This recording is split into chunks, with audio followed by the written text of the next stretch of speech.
We're delighted to be joined on the line, by the way, by the Republic of Ireland and Sheffield United defender, Enda Stevens. Enda, good afternoon. Hey, are you all right? Yeah, good, thanks, Enda. You're back playing Premier League football in 3 weeks' time. Wolves on the opening weekend. Are you ready to go again? Yeah, we've been back a week now, so this week's training's been tough, but yeah, no, we're preparing right and we'll be ready to go. And how did you find it, Enda, behind closed doors since June? Was it an easy adjustment without the fans? Probably not. No, it was a bit. It takes you aback a bit because you haven't got the atmosphere to kind of give you that adrenaline. You kind of have to go and find it somewhere else, and it probably took us a little bit longer to adapt to it. But it is what it is. It was the same for everybody else, and we kind of got there towards the end, and we'll be looking forward to now new season and trying to get going to a strong start. Would it affect your intensity, do you think? And are your nerves any different with no fans and that kind of thing? It wouldn't be nerves, but I do like your intensity. You're gonna have to get that adrenaline from somewhere else. You haven't got the crowd to give you a lift. Like if you have the opposition on the back foot, there's no like crowd noise there to kind of suck their energy away and give us a lift. But it is what it is. It's the same for both teams, as I said. So. We've kind of got the grips with it now. We've got a few pre-season games lined up, I think, to adapt as well and get back used to it. So we'll be ready to go first game of the season. And Bramall Lane, when I'm watching those matches on TV, and I'm thinking that is a real advantage to play Bramall Lane. But on the other hand, does it make the away games easier? No, probably not. I think the away games are probably more tougher. Well, we found them a little bit tougher, so we'll be doing our homework now and how to get over that and how to improve on our performances away from home. The home games kind of speak for itself because each blade of grass in your own turf, so you have that intensity, you have that like adrenaline and that to go and win the game. It's just the away games you kind of have to adapt to it. That Aston Villa game, and it was just so bizarre with that goal that should have been allowed, which wasn't allowed with the technology not working. Did that affect you guys at all, do you think? It was a strange thing to happen during the game because even if you watch the reaction of the Villa players, they all knew it was in and everyone was kind of just stood still waiting for the referee to blow his whistle, but it never came. And I think we were talking, a few of the lads were talking to him at half time, and I think, to be fair to the referee, I think he was apologising because it was a technical fault. There was nothing he could actually do about it. Did it affect us? No, I wouldn't really say so. I don't think we necessarily played well in that game, and anyway to win it. So we knew performances had to improve over the next course of the games. And some kind of strange results as well. Like you beat Chelsea, you beat Spurs, but you lost the last 3 games. Can you put your finger on why? Was it just that you had the momentum before lockdown, and then it was kind of difficult maybe to get it back to the same extent? Yeah, I think so. I think momentum was a big thing for us, especially with how we were performing on the pitch. Lockdown probably came at the wrong time for us. And then when we got back on, we had 2 bad results, I think, in the first 2 games, and we kind of rediscovered that form again. And I think we had a dip in form in the Leicester game, and it probably just affected us a little bit too much, and we kind of never reached the kind of peak performance that we had shown previously. What was the biggest thing you probably learned from being such an ever-present and during a Premier League season with that team with Sheffield United? What have I learned in terms of just like you're an ever-present. Like I know you were at Villa a few years ago, but you're constantly in the team. Chris Wilder knows what he wants to do. You got the 3-5-2. Did you feel like you were really hitting the pace and you're playing your best football? Yeah, with football, I think the one thing that I learned was consistency is everything. The manager wants to see consistency. If you're consistent in your performances, you'll play every week because he knows what he's going to get from you and he can trust you. And you got to gain your manager's trust. You want to be in a manager's go-to team. If he wants a result, you want to be on that team that he trusts to go and get him that result. Great news for John Egan, your teammate, your international colleague. A new deal for him? Yeah, delighted with that. He's tied down his future now to the club, so it's great news. I think a lot of us have signed new contracts now over the last couple of months, especially over the last year. So it's good. We have the core group together, and we'll probably add a few more players in the transfer window, hopefully, and we'll be looking strong now for the new season. Would you hang out now with John and with Dave McGoldrick? Are you taking money off John on the golf course?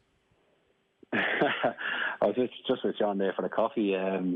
Yeah, no, me and John would go for coffees probably every day after training, have a chat and that. He doesn't live too far away from me, so yeah, we'll be playing a bit of golf hopefully soon, and I think he might be taking the money off me because he's been out practicing every day. We've got David Snade, the journalist, on the line here, Enda. He did a great profile with you there a few months ago. And we also got Johnny Ward. Johnny, you know Enda, I think, from the social scene. Is that right?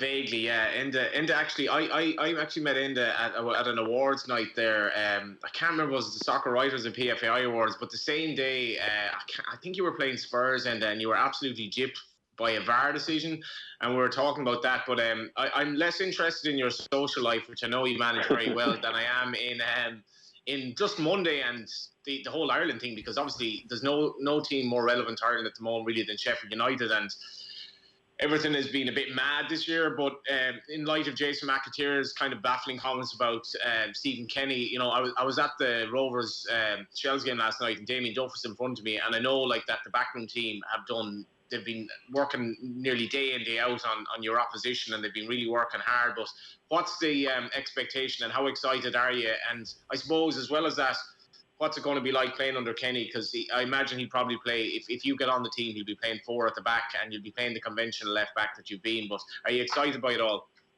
Yeah, definitely. It's been a long time now since international football, so we've missed it.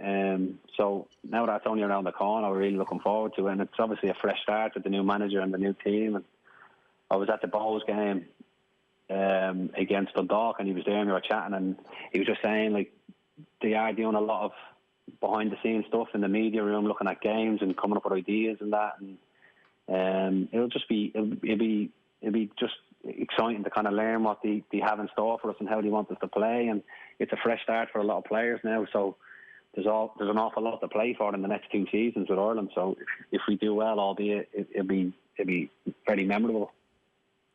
Yeah, and as well as that, like, how excited are you by the young players coming through? Because I know, like, yourself and Dave McGoldrick could be kind of among the more senior players in the squad and all that, but not that one necessarily expects Kenny to lash these under-21s in straight away, but it must be exciting just to see the progress of the 19s, the 21s, the 17s, and Irish football seems to be on the up as well. Yeah, definitely. You want the young lads out there playing games every week where you can see them, and a lot of them are. You got Connolly at Brighton. You got a lot of players now just coming into fruition and setting their mark on the leagues, and that'll only help them now with the international scene. And once they get in there, if they do well, that they'll stay in there for forever, really, for as long as they can. And it just brings that competition and everything that we need, that competitiveness that we need for the Ireland squad. Have you been in touch much with Stephen since he got the job back in April, and any kind of Zoom calls or instructions, or is it the case that, you know, once you hook up for the Bulgarian-Finland games, you'll get a sense then? No, through lockdown we had a Zoom session. I think he went around most of the lads and had a Zoom call with them and just had a chat, and probably got just a bit introduced himself to a lot of the lads and what he has in store for us, and it was quite good, you know. But that seems like a long time ago. But now it's all done. Now we're a week away from meeting up, and it's just excitement now to kind of get going. David, you were speaking to Enda a few months ago, and it was interesting that you kind of chronicled the whole, like, growing up in Dublin, and was it the Honda car and all that kind of thing? Well, actually, I think I spoke to nearly everyone in Enda's life apart from Enda for it. Well, now's your chance, David. But, no, it's actually, do you know what? It was one of those where, no offence, Enda, but it was actually one of those where it was good to speak to different people about you, you know, and just kind of get that sense. And you mentioned there about going to see us Rovers. You must have a bit of mixed emotions now with Bows and Rovers going for the title, because obviously your good mate Keith Ward, he's playing a starring role now for Bows, and he could be key to them actually maybe winning the league, because they're really challenging Rovers now as well. Nah, they won't be. Rovers will take it. Wardy's not that much of a star. You know what, you're almost as definitive as Johnny Ward there in your declarations, but John, sorry, just interesting too about, you mentioned later about Sheffield United. I was up Bramall Lane at the start of this season. which again I think feels about 4 years ago, and I think it was the game against Crystal Palace, and I couldn't get over the fact that when you arrive at the ground, you have to go through all the fans to actually get into the players' entrance. That you're not going to separate it away. You kind of are signing autographs. I think you were there for about like 10 or 15 minutes, and it was just something that struck me. I don't think that happens at any other ground in the Premier League where the fans are actually allowed to get near the players before the game. And I don't mean this in a bad way, but like, is that something that maybe you're worried about next season? Because it does seem as though sometimes that you more so than other teams that you do feed off the crowd as a team, because obviously everyone knows about Chris Wilder as well, his passion for the club. Yeah, I think the manager's big on that. He doesn't want to separate the players from the fans. A lot of the fans probably go to the stadium hours before kick-off, so it wouldn't be right to just ignore them, walking through the car park. So we get to give them their autographs or their pictures and that, and it kind of keeps that family-run club, like the players and the fans' connection together. And it's just it's in a healthy environment for the football club, and it just helps, I don't know what's going to happen. Obviously, there's rumours of fans getting back in the stadiums for October, but it's just a massive uncertainty now. You can't really say or give any comment on it because you just don't know what's going to happen. Been a lot of testing for you, and is it a lot of kind of protocols and testing and this and that? I'd say it's completely. It took you a while to get your head around it, did it? Yeah, it's just a change. It was such a big change because as footballers, you're just stuck in this routine all through a season. It's like repetitive, You have your routine, everything's the same, and building up the games. And once that was taken away, and then you come back, it was totally different, and it just the adjustment. I think you can see it took a lot of people and teams longer than others to kind of adjust to the new circumstances. I don't know. It's hard to kind of say because it's starting probably to become the new normal now. So you just got to adapt. And the testing, we got tested twice a week, so that was. It's actually quite good that because you get tested twice a week, so then you have that confidence going into play, play the games. Yeah. Just on what Johnny touched upon there about Jason McAteer, he was on a roadshow during the week, and he made the comments about Stephen Kenny's appointment as Republic of Ireland manager. I think the comments rooted in his experience, Jason's, with Brian Kerr. I'll just read them out here. This is what he said. When I think of Stephen's appointment then, it is a pretty big ask from a guy who's only really managed League of Ireland teams and a team in Scotland. I think the step up is massive. I'm always worried about the pedigree of a manager stepping into an international role. He likes to play attractive football, though, and it might be a refreshing change. It might be something Ireland needs. What do you think of the comments, Enda? Do you think it is a step up for Stephen, a big ask? It's obviously a step up because it's the pinnacle, isn't it? You're managing your country. It's the same as a player. The pinnacle of your career is playing for your country. So obviously it's a step up, but it's one that you got to say he's determined to make, and he hasn't shied away from what he wants to do, and he has that confidence in his ability. He's got good people around him, the backroom staff, and he's got the criteria to kind of make it work, and he has the confidence, and that's what you need. You need someone coming in who's going to tell us, have that confidence in us to do well as himself, and to change what a lot of fans might want to see as attractive football, and hopefully he can do that. Yeah, I'm excited about it. It's going to be a new dawn, and I think there's no reason not to be excited about it.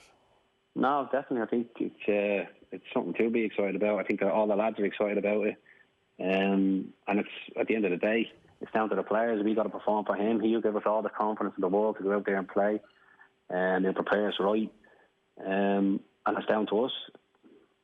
Just on that, JD, as well, Enda would have played under Michael O'Neill, obviously, for Shamrock Rovers, and look at the job Michael O'Neill has done, and he got a job, obviously, at a very high level in England, but where was Jason McAteer saying that, Martin O'Neill and Roy Keane being put together was a bad idea, despite all their experience, because they were two managers who wouldn't be tactical geniuses by any manner. And just the last thing I would say on this, and I'm sure Enda's well aware of this, Rory Higgins and Keith Andrews and Damien Duff are working under Stephen Kenny. It's not all about Stephen Kenny. This is a team here that are working their absolute socks off. They're really, really hungry young coaches. They're not these kind of coaches who are basically coming towards the end of their career, getting a big paycheck and effectively retiring after the Ireland job. And that's not worked for us. I think that's failed. I think we've become a country that hasn't anywhere near achieved what we can achieve. And I think the philosophy has changed. And Stephen Kenny has done more than that. He managed the under-21s to play football that I don't think we've ever seen before at any level in Ireland. And I just don't see where Jason McAteer is coming from with this. And maybe there's sour grapes under Brian Kerr, but there's just absolutely no worries in that score. And what we've had, I don't think has worked. And I'd imagine that all the players, even the ones who don't know anything about Stephen Kenny, are excited to work with Duffer and Keith Andrews and Rory Higgins as well. Yeah, the players are excited to work with the manager as well, because all the lads that do know him, they've only heard good things about him. And as you said, it is a team game, and they're coming together as a team, and they're going to come in with their fresh ideas, their philosophy, and it comes down to the players. We got to adapt to them. We got to make it work for them, because they'll have all the ideas in the world, but we got to get on board with them and get on side, and we will. We're hungry. We've got the hunger. We're desperate to do well, and we're desperate to qualify for a major tournament. Yeah, I remember, like, you got Thomas Tuchel tomorrow night at Paris Saint-Germain. Didn't have a glittering career as a player. Arsene Wenger didn't end it. I don't think players, maybe correct me if I'm wrong, but do players really care if where a manager was as a previous manager or as a player, as long as you're performing on the pitch? No, players want to perform to the best of their ability, and I think with the management, you're going to get that from them. They're going to just instill that confidence for you to go out and play and just express yourself. And as players and as a team, that's what we want to do. Just to finish, Enda, have you been homesick? Has it been difficult as well, like not coming back, or Skype calls, Zoom calls with family, that kind of thing? Yeah, it was tough, but I got away to Greece in the summer, and then from Greece I flew straight into Dublin, so I got a week at home. So it was actually quite good. It was a bit strange because it's been that long since I've been home, but no, it was good. It was a short break, but it was a positive. It was a good one, and it was needed. Seen a lot of people that I haven't seen for ages, and now back to business now. So hopefully everything will kind of lighten up in the few coming months, so people can get back over and come watch me play games again. Absolutely, Sheffield United. And the ambition for the season, European football is definitely not out of the question. Yeah, definitely. Listen, we just one game at a time, the old cliche. Yeah, okay, Enda. Well, thanks so much for joining us on Off the Ball Saturday, and the best of luck at Sheffield United, and we'll speak soon. Yeah, cheers, thanks.